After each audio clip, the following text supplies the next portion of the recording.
Guys, pada video kali ini saya akan menjelaskan apa itu manajemen resiko dan contoh dalam perusahaan, mulai dari resiko yang dihadapi dan strategi mitigasi yang diterapkan. Sebelumnya, kalian udah pada tahu nggak sih apa itu resiko?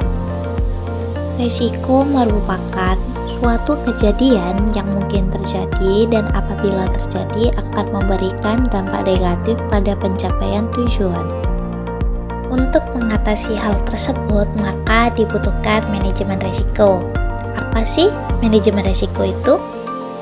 Manajemen risiko adalah salah satu pilar utama dalam memastikan keberlanjutan dan kesuksesan dalam sebuah bisnis. Lalu bagaimana jika kita mengintegrasikan manajemen risiko dengan prinsip-prinsip syariah? Dalam menjalankan bisnis, risiko adalah hal yang tak terelakkan. Dinamika pasar, perubahan regulasi, hingga faktor eksternal lainnya menciptakan ketidakpastian yang berpotensi menghambat pencapaian tujuan perusahaan. Oleh karena itu, manajemen risiko menjadi penting untuk meminimalkan dampak buruk dari ketidakpastian tersebut. Dalam konteks bisnis syariah, manajemen risiko memiliki dimensi yang lebih luas. Tidak hanya mengelola aspek finansial, tetapi juga memastikan bahwa setiap proses bisnis sesuai dengan nilai-nilai Islam, seperti keadilan, transparansi, dan penghindaran unsur-unsur haram seperti maisir, gharar, dan riba. Prinsip-prinsip tersebut berimplikasi pada pengelolaan aset, perdagangan, hingga mitigasi risiko. Seperti bank syariah, itu tidak hanya berupaya meminimalkan kerugian, tetapi juga berkontribusi pada tujuan sosial ekonomi Islam, seperti kesejahteraan masyarakat dan keberkahan. Manajemen risiko dalam bisnis syariah menekankan keberkahan. Keputusan bisnis tidak hanya mengejar keuntungan materi, tetapi juga mempertimbangkan dampak sosial, lingkungan, dan spiritual. Dengan pendekatan ini, bisnis dapat tumbuh secara berkelanjutan, memberikan manfaat bagi masyarakat, dan tetap sesuai dengan nilai-nilai syariah. Dalam setiap bisnis, itu pasti menghadapi risiko, baik mulai dari perubahan pasar hingga ancaman finansialnya. Nah, disinilah mitigasi risiko memainkan peran penting. Adapun tujuan dari mitigasi risiko, yang pertama, melindungi aset perusahaan, baik aset fisik, finansial, dan sumber daya manusianya. Yang kedua, minimalkan kerugian, baik mengurangi dampak negatif dari risiko. Yang ketiga, menjaga kelangsungan bisnis dengan cara memastikan operasi tetap berjalan. Dan yang terakhir, mendukung pengambilan keputusan dengan data risiko yang jelas. Selain tujuan, mitigasi risiko juga memiliki manfaat. Dengan mitigasi risiko yang tepat, perusahaan dapat memberikan manfaat yang pertama, meningkatkan kepercayaan stakeholder. Dan yang kedua, mengurangi gangguan operasional. Yang ketiga, membangun reputasi positif. Dan yang terakhir, meningkatkan daya saing di pasar. Mitigasi risiko bukan hanya tentang menghindari kerugian, tetapi juga memanfaatkan peluang dengan lebih percaya diri. Dengan manajemen risiko berbasis syariah, perusahaan tidak hanya bertahan, tetapi juga memberikan dampak yang lebih luas dan berkah bagi kehidupan. Nah, itu tadi ya teman-teman, gambaran secara umum manajemen risiko dalam bisnis syariah. Nah, di sini saya akan menjelaskan penerapan manajemen bisnis syariah dalam perusahaan syariah. Di sini saya mengambil Bank Syariah Indonesia. Nah, mungkin di sini kita akan membahas profil perusahaan terlebih dahulu ya. Di sini saya akan menjelaskan profil perusahaan Bank Syariah Indonesia.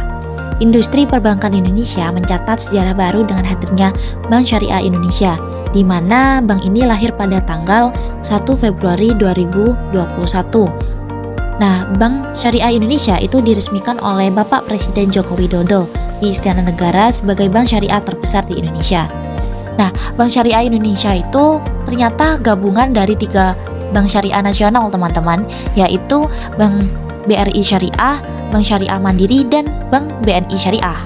Nah, melalui surat keputusan Otoritas Jasa Keuangan nomor 4/KDK 03/2021, merger ini secara resmi berlaku pada 27 Januari 2021, membawa visi besar untuk menyatukan keunggulan ketiganya.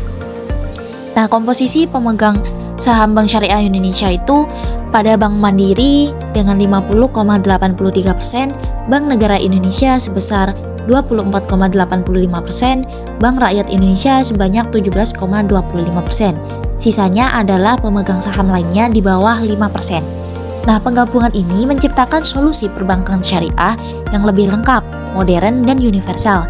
Dengan dukungan pemerintah melalui Kementerian BUMN, Bank Syariah Indonesia siap bersaing di tingkat global sebagai wajah perbankan syariah Indonesia.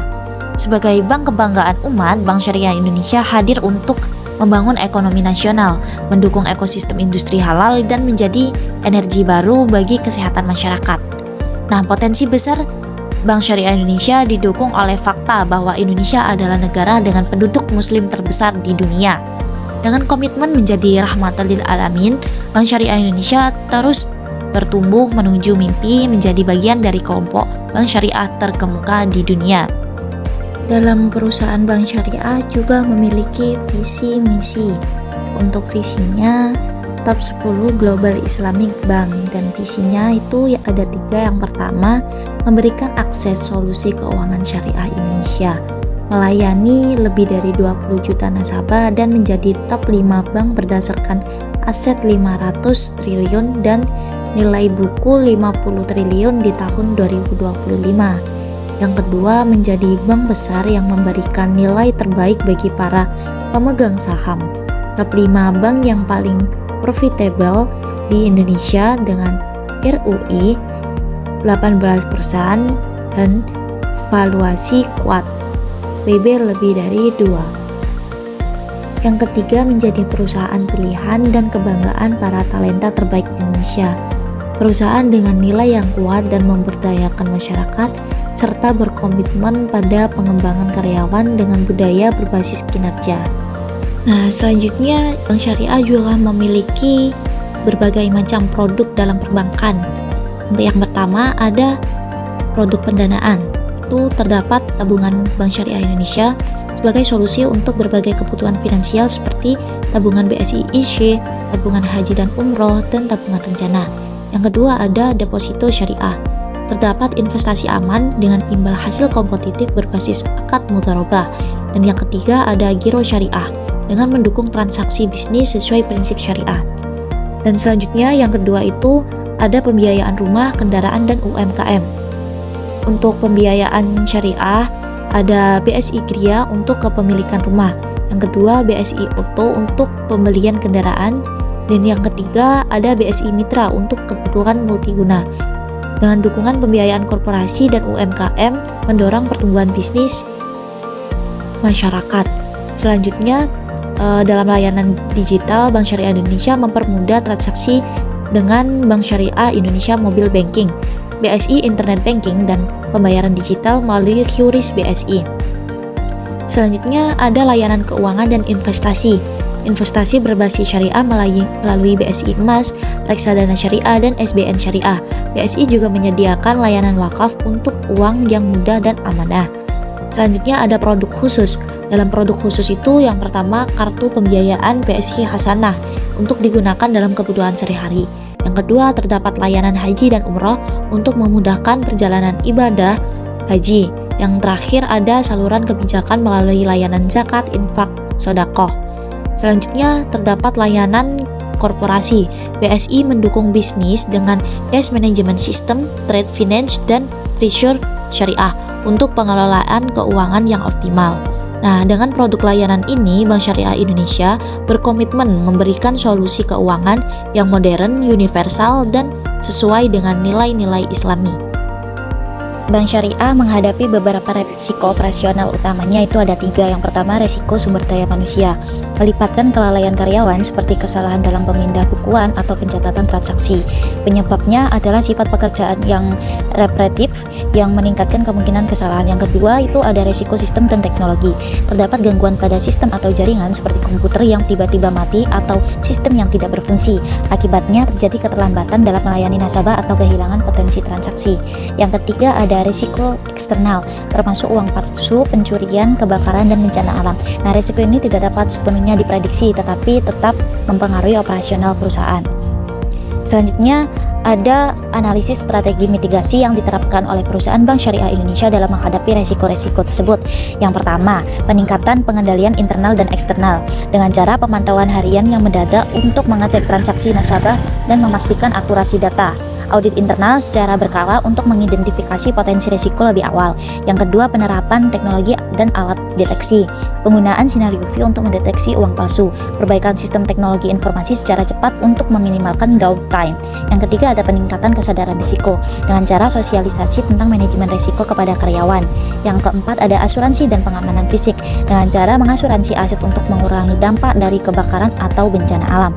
Nah, untuk pertimbangan dalam memilih strategi mitigasi, perusahaan memilih strategi mitigasi berdasarkan beberapa pertimbangan. Yang pertama, efektivitas dan mengurangi risiko.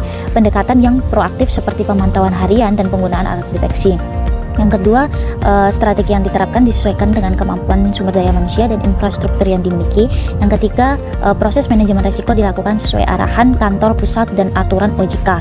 Yang terakhir itu ada penekanan pada transparansi, keadilan dalam seluruh aspek operasional, memastikan kepatuhan terhadap prinsip-prinsip syariah. Nah, dengan strategi-strategi tersebut, perusahaan mampu meninggalkan potensi dampak risiko dan meningkatkan stabilitas operasional.